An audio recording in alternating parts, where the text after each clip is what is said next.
Hey Pokemon Masters, Berkeeper Toby here, and since seeing the trailer for Pokemon Legends Arceus, I've been wondering one crucial thing. What village is this? The what seems to be main village of Pokemon Legends Arceus, in this game it is said to be a kind of hub, a place that you'll return to while you're exploring the four corners of Sinnoh. What do we know about this place, and is there any town in the Sinnoh region that this could possibly be? Given that it's been hundreds of years, it could be none at all, or it could have been one of the towns that we've already visited. Let's take a little look at what we know.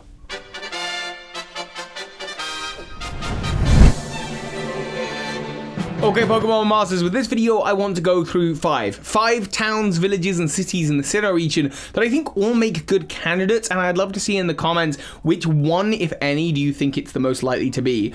I've looked at every town in Sinnoh from Sunny Shore to Sandgem Town, and I don't think it's any of the ones that I've not included in this video. That said, if you think I've totally missed something, do let me know in the comments, and I'm just going to jump in with the first one on this list. Number one, the one that sprang immediately to mind, Celestic Town.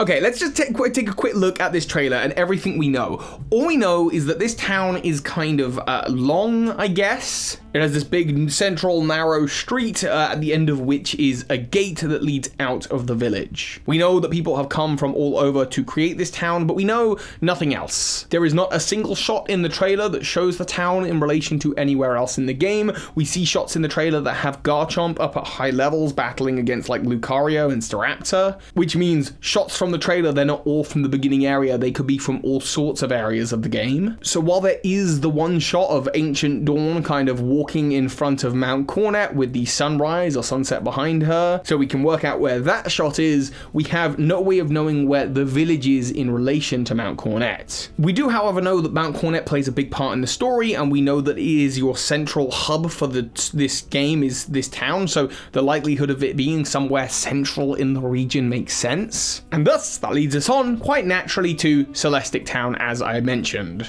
Celestic Town is described on its sign as a place where the past lives on. The architecture of the biggest house in the town looks kind of old-fashioned, but not totally the same as what we see in the trailer for Legends Arceus. We know that Legends Arceus is obviously about Arceus and the lore around Celestic Town. They've got a central mural to Azelf, Mesprit, and Uxie, as well as all of the locals knowing about the legends of time and space. But other than that, there's not a lot of connection. When you think about Ancient Sinnoh, thinking about Celestic Town makes sense, but to me the shape of the town is very, very different. Of course, I don't expect the towns to be one for one necessarily at all. The Pokemon Center, the Pokemart, they absolutely wouldn't be there in ancient times, and it would be totally different houses. And perhaps ancient explosions and Pokemon battles could create the center of the town to become a crater. So, I mean, Celestic Town, it's not impossible, I just don't see a lot of likelihood here. That said, Celestic Town is very central to the region, though it is very buried within canyons and the side of Mount Cornet, so exploring out from it would be quite difficult. Number two on this list, the second one that I thought about would be Slahsing Town. Slahsing Town is a long, narrow path. In fact, it is the path, if you're trying to hatch Pokemon eggs, that you're going to want to be cycling up and down. Now, granted, in the trailer we see that houses are parallel to each other, and again, the houses of Slahsing Town do not match up with that at all, but houses get destroyed and rebuilt all the time.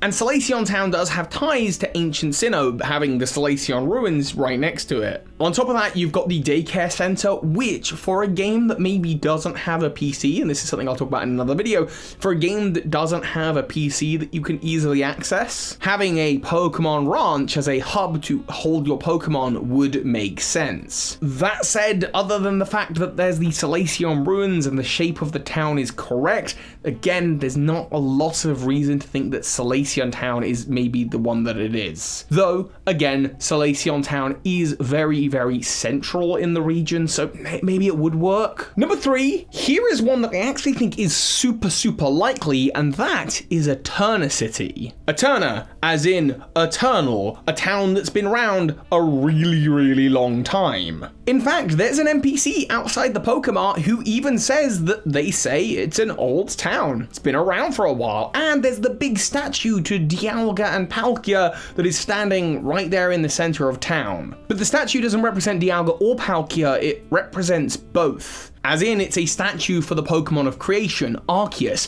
Perhaps we could see the construction of this statue during the story of Legends Arceus.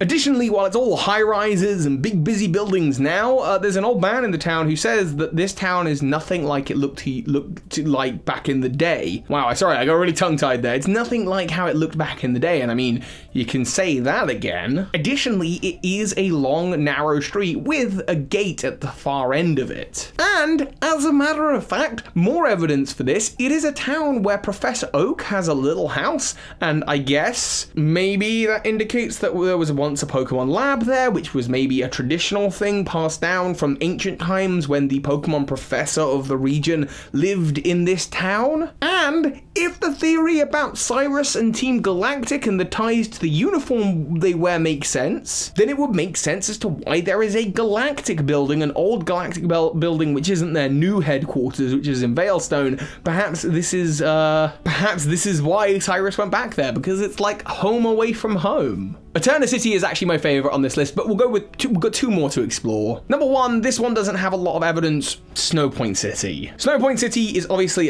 covered in snow. Whether it was in the olden days of Sinnoh, I don't know. If you were starting at Snowpoint City, you would certainly have the whole of Mount Cornet in front of you and the entire region to go and explore. That said, you need to go through Mount Cornet to get to Snowpoint City in Pokemon Diamond and Pearl. I do think it's unlikely, but it is a port town, which means it would make sense for travelers coming from all over. Plus, the gate to the town has these big, like, kind of dots on the door, which maybe could tie in with the Reggie Temple, but probably not. Yeah, you know what? The more I think about it, Snowpoint City doesn't make sense. I just wanted to cover it because there's like a little bit of evidence there. And the final town on this list that I think could make sense and could be even a contender against Eterna City here is Hearthome City. It is the Hearthome. It's a warm place. It is a place where cultures meet, according to the road signs, I think, or perhaps that was an NPC who said that. The badge of the town is the Relic badge, as in old, and there is a big cathedral church-like building there. It also has a narrow street with a gate at either end, and that cathedral-like building seems to have references to Arceus. So again, it might be something that is beginning to be constructed during the events of this story. It's also right at the foot of Mount Cornet, as well as being very central in the region, allowing you to go out and explore. There's also Amity Square at the back of it, which might be a place for you to store and again keep your Pokemon like in a Pokemon ranch. So I don't know, a place where cultures meet. That is something described in the trailer. People came from all over to create this town, so maybe this is Hearthome City. Personally though, I'm leaning more towards Eterna City. Eternal, it just makes sense to me. It also means Eterna Forest could be the starting area, as in a starting forest. But those are just my thoughts. I would love to hear yours, of course, in the comments down below, and I'm going to be doing a lot more Pokemon theories about Pokemon Legends Arceus, obviously. I just absolutely adore where this game is heading, and I can't wait to break down more information as we get it. Let me know what you think in the comments below, and of course, so hi, Pokemon Masters! This is Ash Ketchum. You just watched a video by Birdkeeper Toby. That makes you a Pokemon Master! A tremendous thank you to those of you who go above and beyond to support this channel financially, including those of you who are supporting me on Patreon. And a special shout out to the big patrons of this month, JD Gottlich, Michael Hornschuch, and Matty Bar. As well as the Christum. Thank you!